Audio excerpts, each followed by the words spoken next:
Guys, welcome to Telling the Told and Untold. My name is Tshego.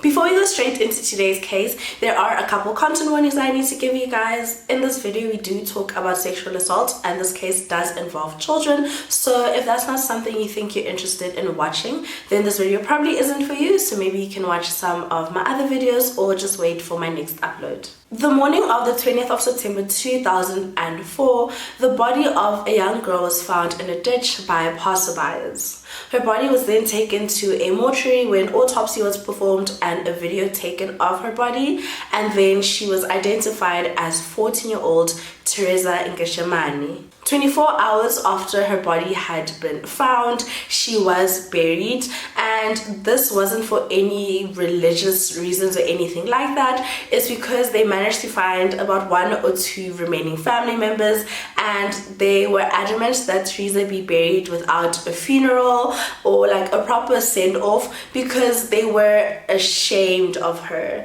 and that is because Teresa was a sex worker in Burundi. To understand a little bit more about this case, we need to talk about the history of Burundi. So Burundi is located in East Africa, and it is a Central African country landlocked between Tanzania and the Democratic Republic of Congo. The country has an extremely unstable history, and in the 1960s and 1990s, civil wars and ethnic cleansing turned Burundi into a war zone. The periods of genocide and civil wars in Burundi were between the Hutu people and the Tutsi people, both Burundian ethnic groups, and between 1962 to 1993, an estimated 250,000 people were killed in clashes and ethnic cleansing exercises. The genocidal actions were first perpetrated against the Hutus by the Tutsi-led army in the 1970s, and then in 1993, the tables turned with mass killings of Tutsi people by the Hutu majority. South Africa had been involved for many years, along with the UN, in trying to break a peace between the two warring factions. In 2000, an agreement was reached in which a transitional government would take control of Burundi and ease it into democracy.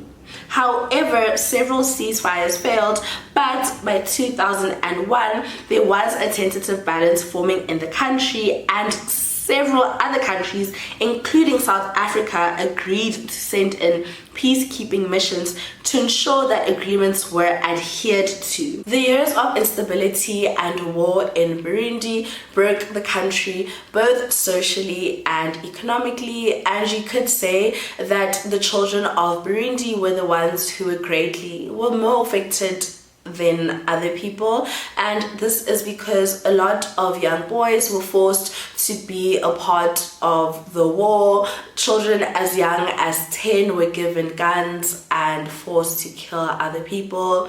If a child was mixed had a mix of a Hutu parent and a Tutsi parent, then some of the people in the wars would force them to kill their own parents. And because a lot of children were orphaned, they turned to sex work to just try and make a living. And even today, you can go to Burundi and still see the effects of the war and genocide. The police wanted to get justice for Teresa, even though her remaining family members didn't want that or weren't really involved or anything like that.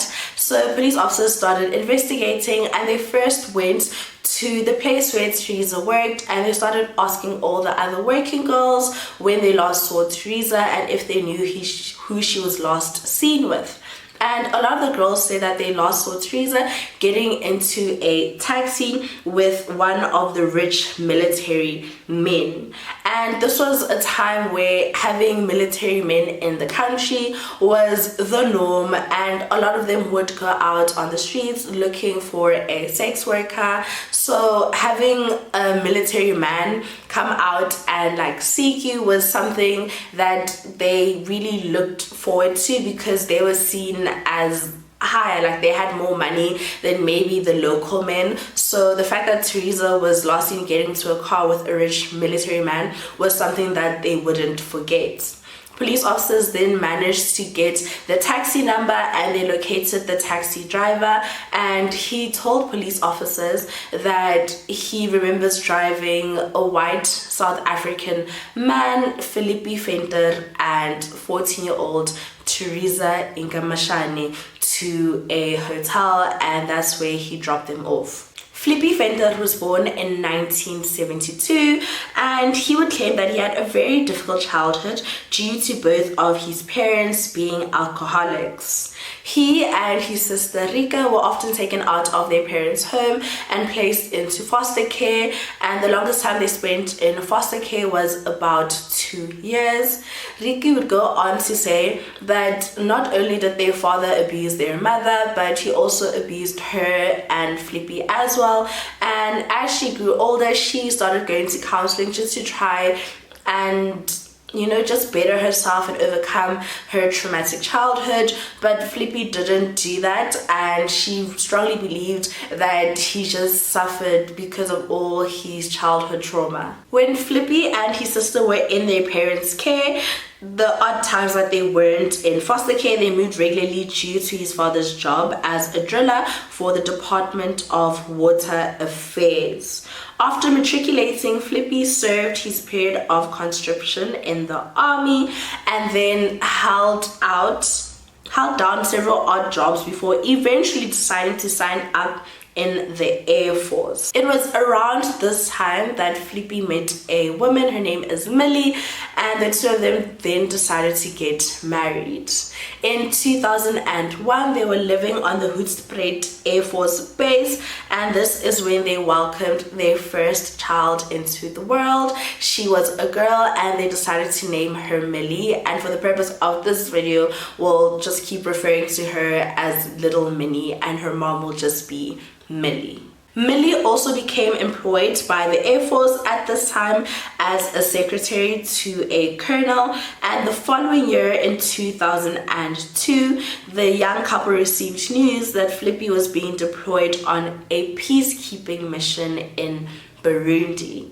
It is also around this time that Millie found out that she was going to have their second child, and their second child did come. It was a boy, and they decided to name him Yangu. When Flippy was sent to Burundi in 2002, he was assigned as a security detail for a government official, so he was basically just like a bodyguard. So by 2004, Flippie Venter had been in Burundi for about 2 years, and it is unknown as to whether September 2004 was the first time that Flippy had met Teresa, because he had been there for 2 years, and what he did those 2 years, we don't really know. When questioned, the taxi driver that had picked up Flippy and Teresa told police officers that Flippy had told him that he wanted to have sex that night. And when police officers eventually tracked Flippy down, they discovered that where he lived was relatively close to where Teresa's body was found in the ditch. It also appeared that Flippy returned to his post after curfew on the night that he was last seen with Teresa. Within 10 days of Teresa's body being found in the ditch, Flippy was taken into custody for her murder.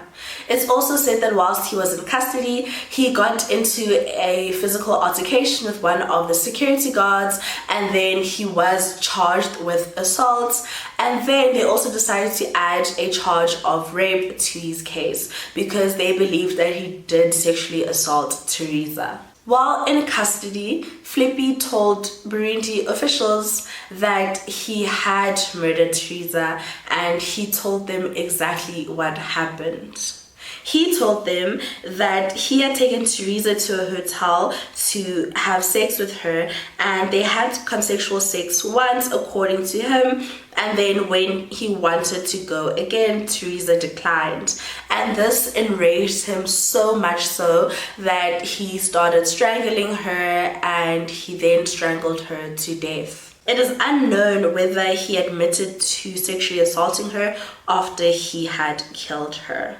After this, Flippy then did a pointing out, and I've spoken about what a pointing out is in some of my previous videos, but basically a pointing out is just when a suspect in custody goes out with a police official and he kind of just points out the scene, or just points out where the crime took place. So maybe he'll take them to a farm and then he'll point out like, okay, I dragged the person from here to there, and then point out where he buried the body and point out what garage he stopped at. It's basically just that, just a pointing out. So they did a pointing out with Flippy, and he pointed out the hotel that he took Teresa to, as well as the ditch where he dumped her body. Flippy's face and chest were also covered in scratches, and it is presumed that this happened from Teresa fighting for her life.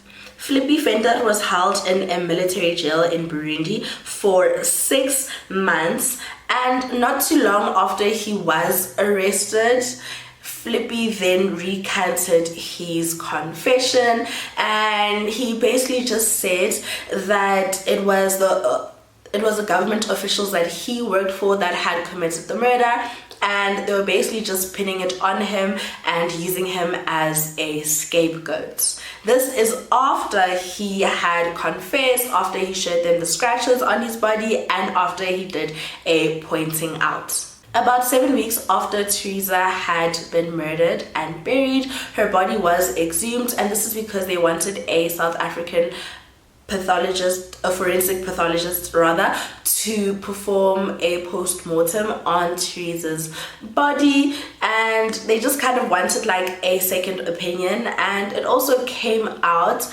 that the first autopsy that they performed on Teresa's body, like, they didn't have any actual evidence that told them exactly what happened to her and how she was killed. It just seemed like they all just went along with what Flippy said, that he had strangled her, but there was no evidence of that, even though they did perform the autopsy like they claimed to have done, and that they also took a video. And Flippy's lawyer then decided to use this to kind of cast doubt on Teresa's cause of death. They also wanted a forensic odontologist to look at Teresa's teeth, and this is because in Burundi there are a lot of mass graves, and often people aren't buried where they are said to have been buried. So Flippy's lawyer also kind of used this to kind of say that even if you do the post-mortem autopsy, like, we don't even know if it's actually Teresa, and what if it's someone else. And the first forensic odontologist that looked at Teresa's teeth did say that it was a 32-year-old, but when a second forensic odontologist looked at this body's teeth, they said that the teeth belonged to someone who was closer to 16 years old, which did confirm that the body did belong to Therése Nkeshimana.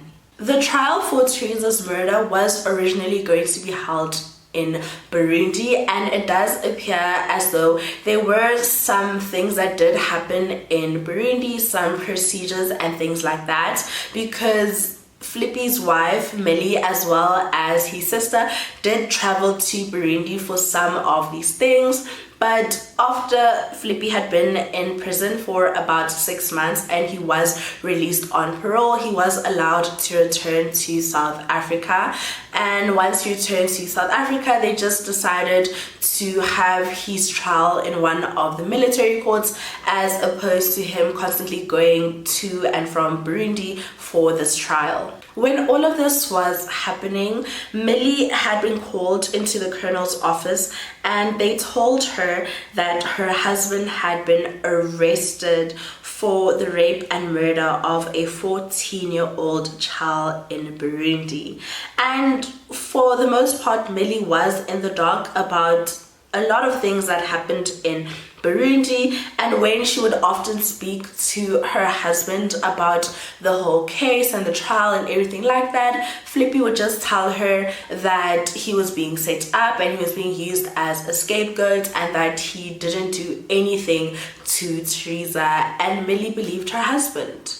When Flippy returned to South Africa, he moved back into his home on the Air Force Base with his family, and for the next 18 months the trial continued in bits and pieces. Sometimes it would happen, sometimes it'd be a delay in the military courts, and the trial was overseen by 3 judges who held rank in the military. The trial was also the first of its kind because there was a South African in a foreign country who was there on a peacekeeping mission and then sexually assaulted and murdered a 14-year-old. Nothing like that had ever happened. The media soon picked up on the story, and Millie, who for the most part just relied on Flippy to tell her everything about the case, started reading more and more details about Teresa's murder. She read about all the evidence that they had, how there were at least 3 eyewitnesses, people that had seen Flippy with Teresa. She read what the taxi driver had to say, and she also read Flippy's detailed confession, the one that he later recanted.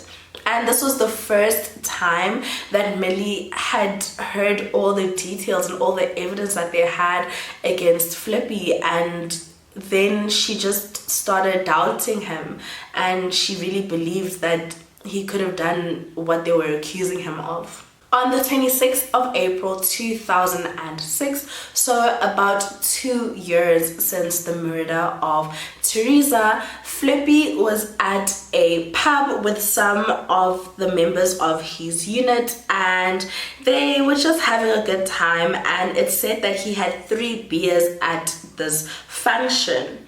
Earlier in the afternoon, his wife's co-workers had another function too, and this function he attended with Millie, and it said that he had 3 beers. Millie also danced with her boss, who is a colonel, and it said that this was like a tradition for Millie and her boss. Whenever this specific song would come on, they would dance together, do like a traditional Afrikaans dance, and like everyone just knew that it was Millie and the colonel's thing. And Flippy knew this too, but he says for this particular dance, there was just something that wasn't right, and he just didn't like it, and he got extremely jealous. He would later say that he was so jealous because this colonel was known to have cheated on his wife multiple times with other women on the base, and he felt as though this colonel was trying to get with his wife Millie, and he was just not impressed and not happy about the entire situation. The Venters eventually left the function and went home, and a lot of people who saw them leave this event would say that Flippy looked sober. He didn't look tipsy, he didn't look intoxicated, he just looked like he usually did, and there was nothing to it. When they arrived home, Flippy started an argument about Millie's boss. According to Flippy, during the argument, Millie brought up the trial, and she said that if Flippy was found guilty, she was going to divorce him and take the kids, and he will never see them again. But Millie says that it was Flippy who brought up the trial, and he told her that he was scared that she was going to leave him and that he wouldn't see the kids again. Millie then told Flippy that she had to admit that the evidence that they had against him was frightening, and if the court did find him guilty, she would have to consider whether she would stay married to him or not. The argument then became very loud and heated, and then Millie said that she was going to take the 2 children, they were going to go somewhere else for a little while until both her and Flippy kind of calmed down, and then she'd come back home. But Flippy told her that she was not going to go anywhere. Millie then tried to reach for the phone so that she could just try and call someone, but Flippy ran to the landline and kind of pulled it out of the wall, and then Millie started running and she tried to get to her kids. While Millie was going to the kids, Flippy then proceeded to lock the front door, and Millie had managed to grab a little Millie who was 5 years old at this point and Yanku who was 4 years old, and she managed to take them outside through the back door. Flippy then followed her outside and just demanded for her to get back into the house, and Millie refused and said that if he carried on with his aggressive behavior, she was going to go to the police. And once Flippy heard this, he managed to get a hold of Yanku and then he ran into the house with him. Millie was outside with little Millie and she went back inside the house and she saw that Flippy had called her mother, so Flippy's mother-in-law, and Yanku was on Flippy's feet and he was just crying. Flippy then demanded that Millie speak to her mother, and Flippy claimed that Millie told her mother that she was finished with him and that she just wanted to leave. Millie ended the call with her mother, and it was at this point, the phone that she had wasn't the landline, it was just like a normal cell phone. So after she ended the call with her mother, she managed to send 3 people a message, and this message just said help. She managed to send it to one of Flippy's friends, her friend, as well as her cousin. Flippy then walked into the house and lit a cigarette, which he smoked in the garden. After having finished his cigarette, he walked up to Millie and calmly thanked her for everything that she and the children had meant to him. He then walked into the house and 4-year-old Yanku followed behind him. And a couple of minutes later, Millie heard a blood-curdling scream from her son and then a gunshot. She and little Millie ran into the kitchen and Flippy emerged from the corridor carrying his R4 rifle. He then pointed the rifle at his wife and then shot her in the stomach. Little Millie saw this and then she ran outside, and Flippy then took the gun and pointed it towards Millie and shot through the mesh wiring through the door and hit little Millie in the back. Although Millie was severely wounded and she was bleeding profusely, she managed to get up and run to the bedroom to try and find Yanku, and she found Yanku curled up on the bedroom floor in a pool of blood. She then knelt down next to him, gently trying to see the extent of his wounds, and this is when Flippy entered the room and pushed Millie up against the wall with the rifle. Millie then screamed at Flippy that he had shot their children, and this is when Flippy looked back and just looked at Yanku, who was lying on the floor in a pool of blood, looked back at Millie and told her that he was going to kill her and then kill himself. At this point, Millie realized that she still had the phone in her hand, and then she pushed Flippy off of her and she ran outside just trying to dial people's numbers, trying to get help. She managed to get outside and she was running up and down the street screaming for help, just asking for anyone to help her. And this is when one of the neighbors saw her and then they managed to get help. Little Millie and Yanku were immediately taken to the hospital, but unfortunately they were pronounced dead on arrival. Millie was taken into surgery for her wound and she would survive. When police officers got to the house to try and arrest Flippy, they found him lying in a pool of blood and he had slit his wrists.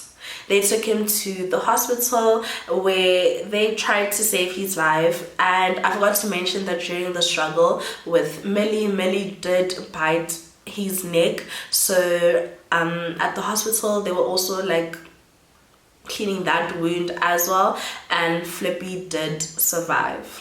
Millie was able to attend the funeral of her 2 children a week after their death, and little Millie and Yanku were buried side by side. At the time that Flippy had murdered his 2 children, he was still busy with the trial for the murder of 14-year-old Therése Nkeshimana, and evidence of that crime could not be used in the new trial for the murders of his children. Flippy was charged with 2 counts of murder and 1 count of attempted murder, and even though the crime took place on military property, they said that he was going to go to trial in just a normal court, and this is because he wasn't on duty when the crimes took place. Flippy pleaded guilty to the charges against him, but he claimed that he had no memory of that day from the point that he started arguing with his wife.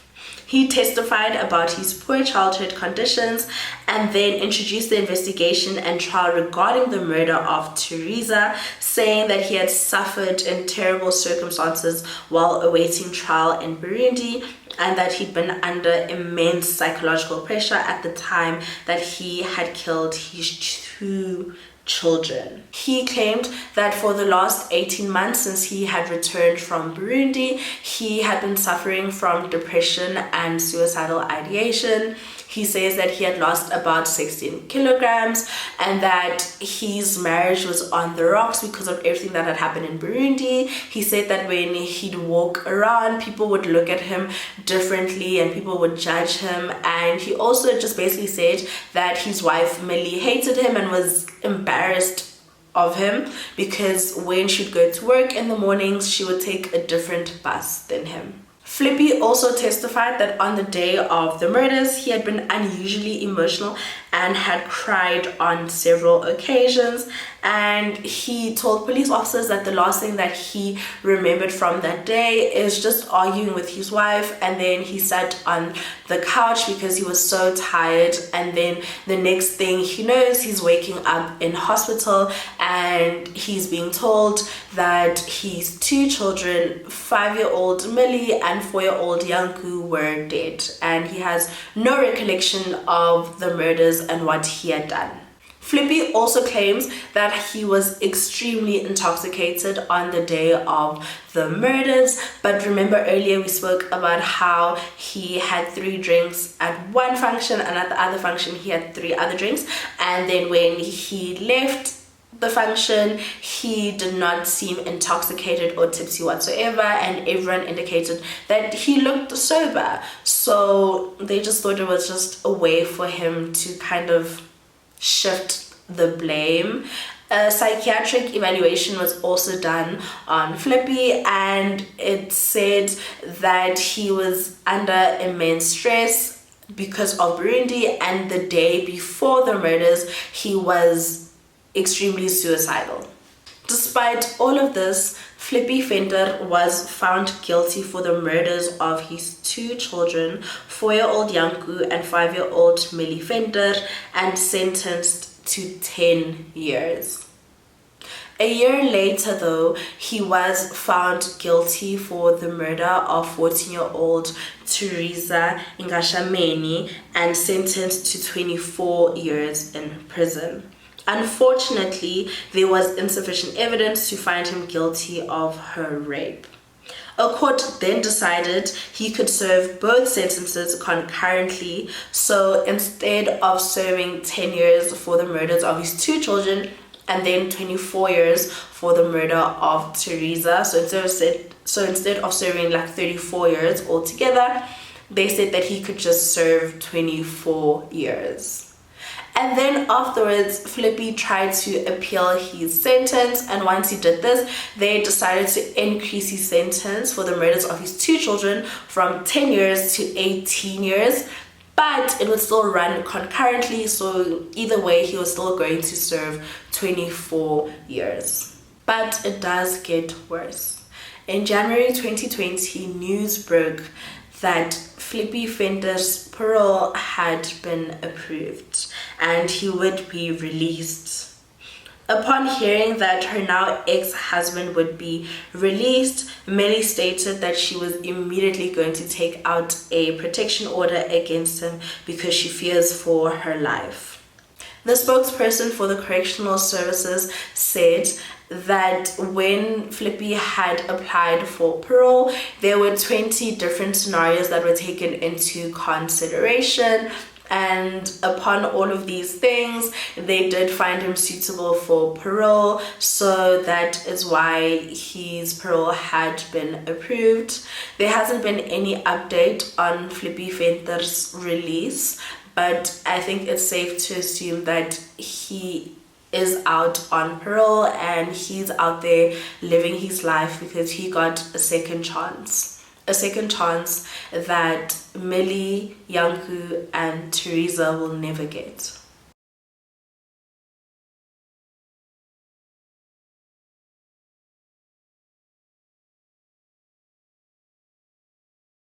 And that's it for today's case. Thank you guys so much for watching. Please don't forget to like, comment, and subscribe. It helps out my channel a lot.